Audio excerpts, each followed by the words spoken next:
Ain't that a pretty sight? Yeah. We're in a boat. We're in Hayes' boat. This is a beautiful aluminum rig tiller. Unalaska. Some awesome hummingbirds in the back. So much room. Tillers are awesome. I never fish out of a tiller just because I'm either in the bass boat or a lot of my pals have smaller boats or bass boats or we're in a yak. But to be in a dang tiller like this, I could do karate. What are we doing today? We're gonna chase some crappies. And we're kind of on a semi-special mission. It might not just be a fishing mission. We're kind of on a scouting mission per se. We've got a little bit of a you would say a derby of sorts. I think there's 20, 30 boats in it out on this particular body of water in about 2 weeks, right? Does that make sense? And actually less than that, probably like 10 days. It's a big crappie tournament too. It's like, it's 5K first prize. Yeah. So and the thing is, this water temp's 36, 37 degrees. So, I mean, it is basically essentially the same water temperature as it was underneath the ice, which is going to make this bite very finicky. So we got to figure something out today for sure. What gives us an edge over the rest of the competition and kind of the reason they shouldn't even really show up? Well, the main thing is my hair. Okay, my hair is going to give us an edge because if it comes down to it and we need to tie hair jigs, I mean, and the fish are eating the hair, I got all we need. You know, we're Sandy Brown, we're going to match the hatch. We're not going to run out, honestly, if we have the hair. So that's a big thing that gives us, you know, an edge and our ability to find the deep weeds like here. Yes, you can see some beautiful standing weeds there. We've got the hummingbirds. They can't lie to us. You know, when you're in water 10 to 12, 14 foot, sometimes you can down image, you know, these fish, you'll see them on the stalks of weeds. They look like little specks, and then you cast your little plastic in there and hope the bobber goes down. But we're going to see what happens. I'm optimistic, but I'm scared as well. But maybe I shouldn't be scared. Don't be scared. I'm not scared, but hey, we ain't ducking no smoke. All right, let's get it.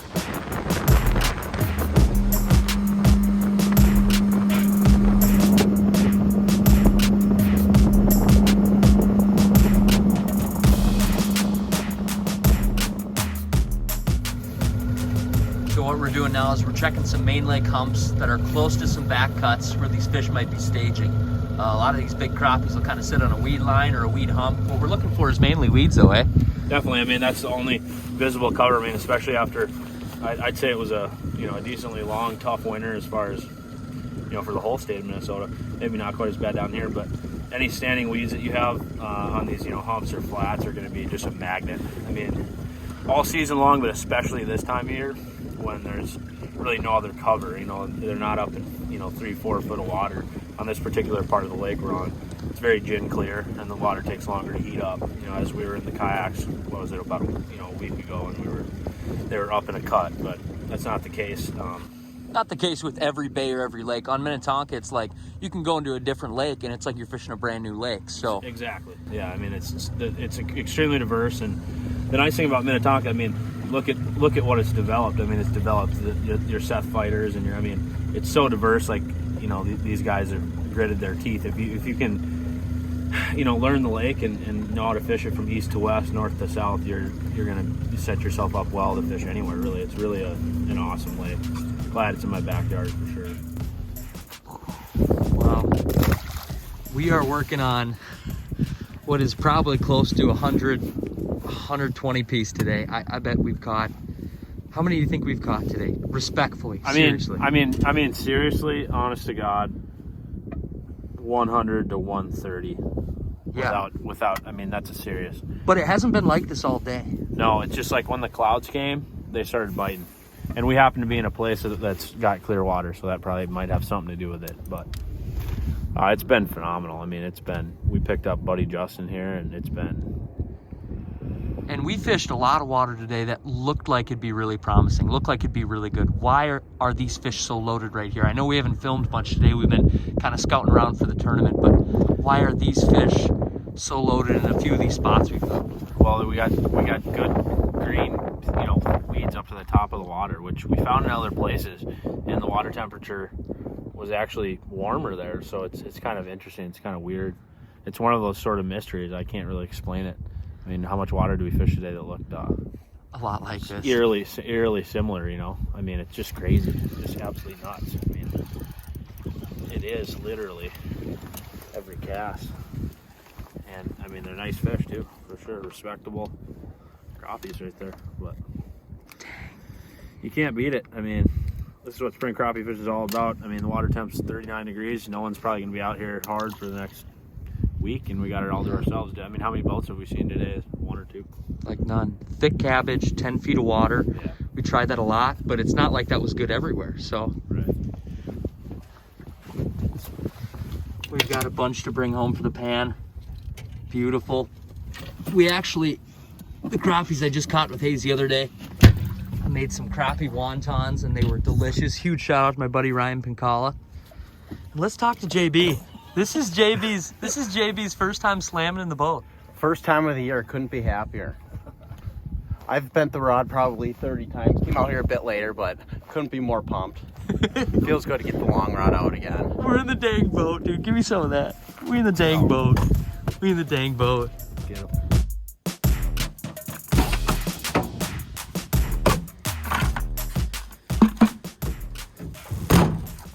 All right, time to flay some fish.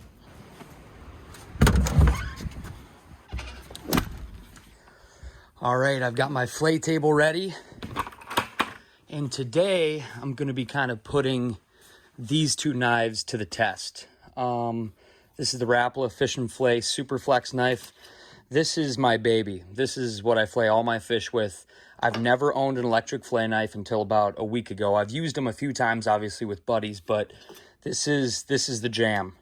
It's like their traditional fish flay knife. But because this one has such a flexible blade, I think that's why I fell in love with it so much. And I've always just kind of done it traditionally. But today, I'm going to be trying a little bit of that and a little bit of this.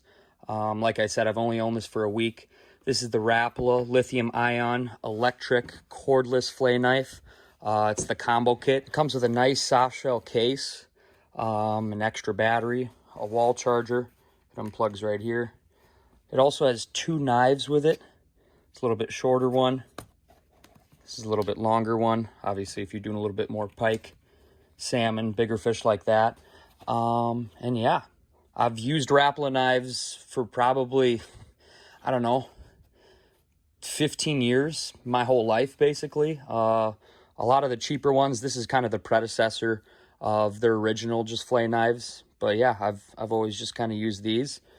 And today I'm excited to kind of try this on not walleyes, not pike, but small metro crappies. Electric flay knives in general have come a long way. And obviously for walleye, pike, bigger fish, they're a game changer. You can basically just cut right through the rib cage, run it all the way down. Obviously there's a lot of companies that make electric flay knives, but like I said, this is my first one that I own.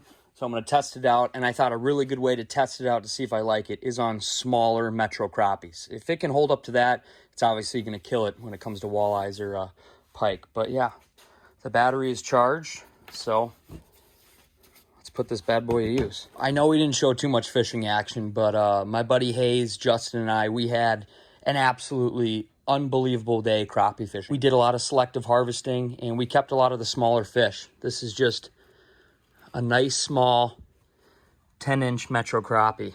And that's probably one of the bigger ones. This fish right here, yeah, just under 10 inches. And these are awesome fish to keep. We like throwing those 11, 12, 13-inch fish back. Those are great big breeder fish. They help the genetics a lot. And yeah, these are really plentiful in the lake. So these are the one that we keep. But the main test today is if this electric flay knife will totally botch these up since they're just smaller crappies, or if they'll be fairly decent opposed to my bread and butter, the Super Flex. So that's what we're going to test. And disclaimer, I by no means am good with an electric flay knife. Like I said, I've owned one now for what, a week? All right, so everybody cleans fish a little bit different. I'll show you how I clean my fish. I'm sure there's better ways out there. Like I said, this is just how I do it. And right away, I just kind of cut behind the head here. I follow the backbone down, then I put the knife through, do the tail, cut a little bit of the belly, and then I slowly work my way around the rib cage, peel it all back, boom. Then I got a nice fillet, and I already cut around the rib cage, so I'm good to go. I'll do that a couple times here.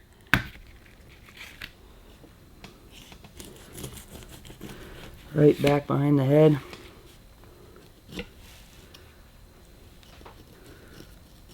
Follow the back down, As soon as I get to the back of that fin, I poke through. And I'm making sure I rub my knife kind of on the rest of his spinal cord. From there, I make just a small incision up kind of down the belly, and then I start to peel it back. And that's what's nice about this Superflex knife, is it's flexible. It's just a long, skinnier blade, and I can really kind of bend the blade with the body of fish. From there I pull back a little bit, and I'm just going to work around that rib cage. Kind of running my knife on the edge of those bones. Pull it, boom, boom, boom, and you're done. I feel like I waste basically zero meat when I do it this way, and I already cut out a step because I don't cut right through the rib cage, and it's less harsh on just a traditional knife not to cut through the bones. I'll do the other side.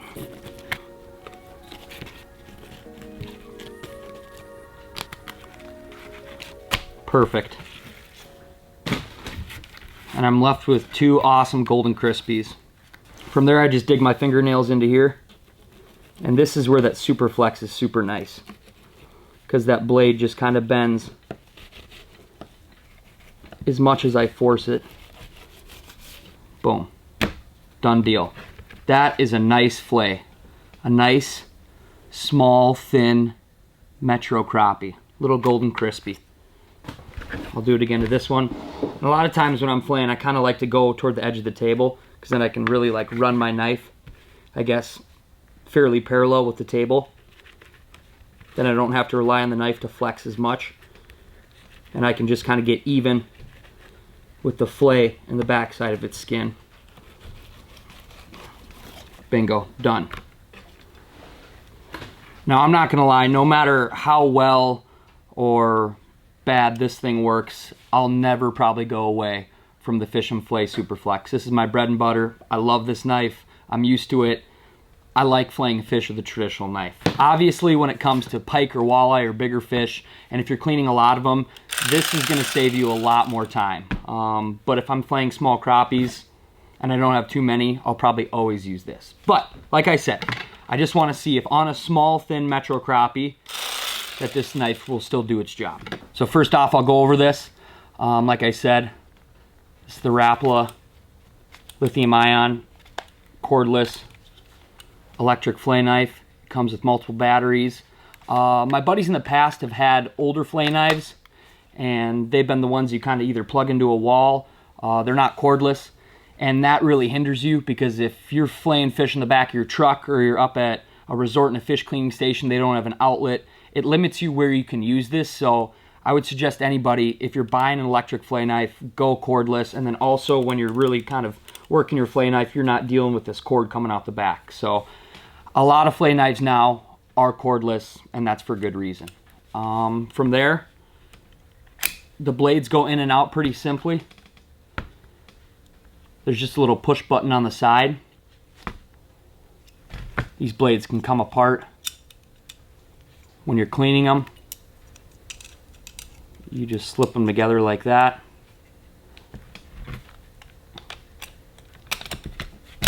Press it in. You can hear it lock in, which is cool. And obviously you can buy different blades for it. This one came with two blades, a shorter one, a longer one. So since these fish aren't huge, I'm just gonna go with the shorter one. And one thing I really like about this is it has like a safety or a lock. There's a little button right here that can lock this.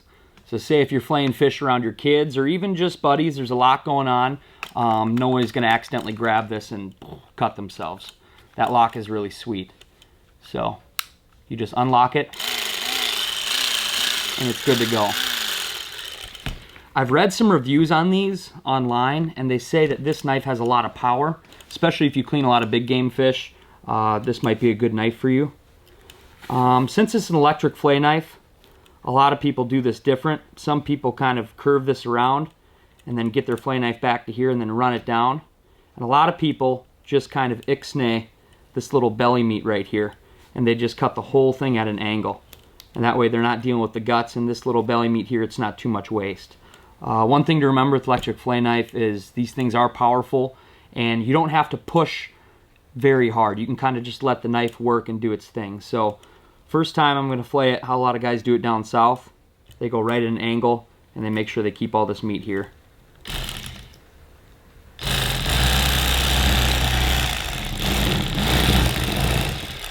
It's fast. So once they go down, they kind of give themselves room here to come at an angle. And same deal, kind of get to the edge of the table right here, and you're just going to run your knife down the whole fillet. At least that's how I've always done it.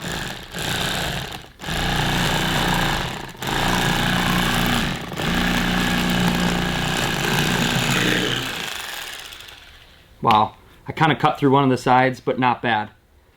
That's a pretty wicked nice fillet. I'll do the other side quick.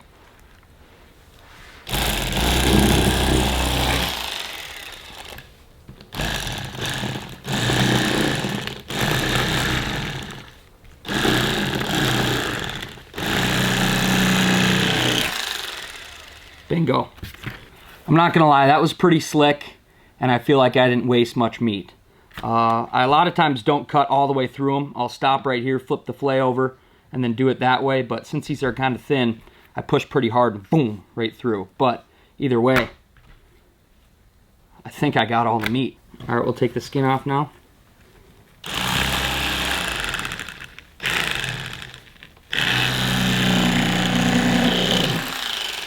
Wow, that's pretty slick. That actually rode on the skin pretty well. This flexes a lot more than I thought, I'm not gonna lie.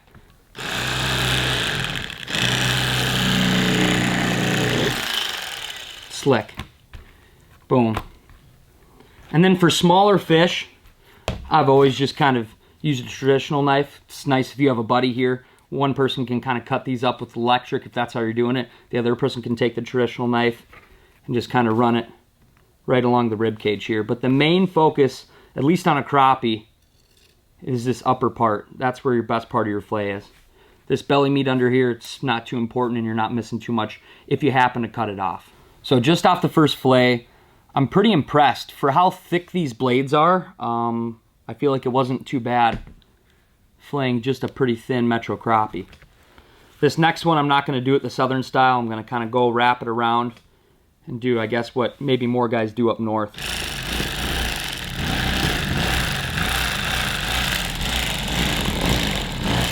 And you just kind of want to feel that electric knife hit that spinal cord. And when you do that, you know you can kind of turn your knife around. A lot of guys right now will come up top. I'm going to run it back a little bit so that when you put your knife in here, it can kind of be flush and then you can run it all the way down. This way you are still getting the belly meat and you go at it with a pretty flush knife.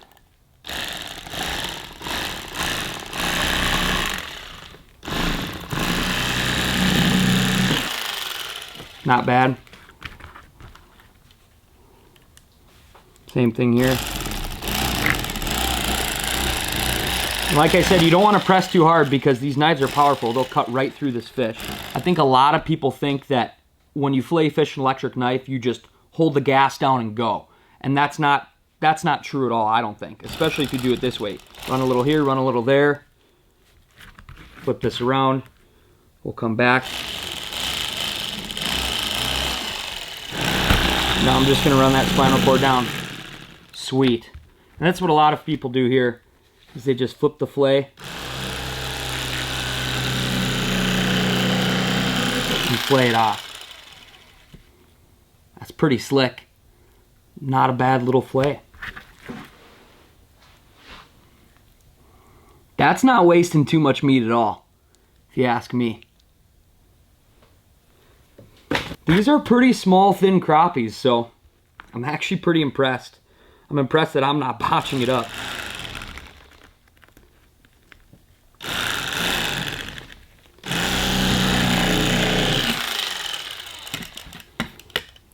Wow. Sweet. All right, I'm gonna probably take 3 of these, do them with the traditional knife, take these other 4, do them with the electric, and then I'll give you my thoughts kind of after I get into a little bit of a groove.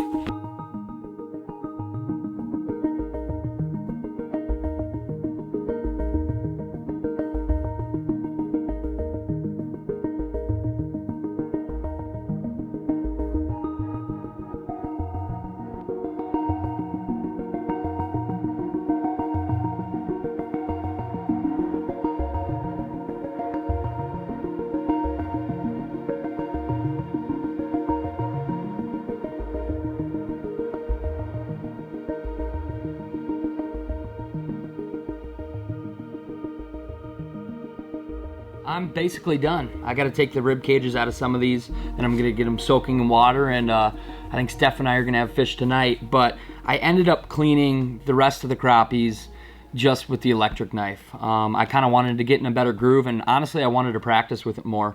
I'm impressed, and like I said, I am not good with an electric knife. I'm not some seasoned veteran that's been cleaning fish for 10 years with an electric fillet knife. I'm very novice to this, and for the decent job I did, I'm pretty impressed, and I guess I award that to the knife, that it's fairly user-friendly. So, pro, I think it's user-friendly. Con, you have room to err and mess up kind of quick. If you don't let the knife do its thing and you force it too fast, you can mess up a fillet pretty quick, where when you're going slow with a traditional knife, like, you're not going to mess up fast because it's a slower process. A pro, it's very fast. It's very quick. I rifle through the rest of these crappies like that. I could probably do 3 or 4 to 1 to my own one. Just it's quick. So if you're cleaning a mess of fish, this is nice. It's powerful. It goes right through that rib cage if that's how you like to clean them. I was kind of playing with some different techniques, finessing around the rib cage with this, and it did a pretty decent job, especially considering, like I said, these are small metro crappies. This isn't a nice 18-inch walleye. These are tiny little 10-inch crappies. Con, it might make a little bit more of a mess, at least like just throwing some scales here and there, just because it has more moving parts. Yeah, pro. It's nice, light. My buddy's old electric fillet knives, they were really heavy and bulky, and obviously they had a cord coming out the back, and this is very nice and light. Yeah, I'm overall very impressed. Would I 100% go to this and throw this knife out? Absolutely not. I will still always have the Super Flex. It's convenient. It's a much cheaper option than this.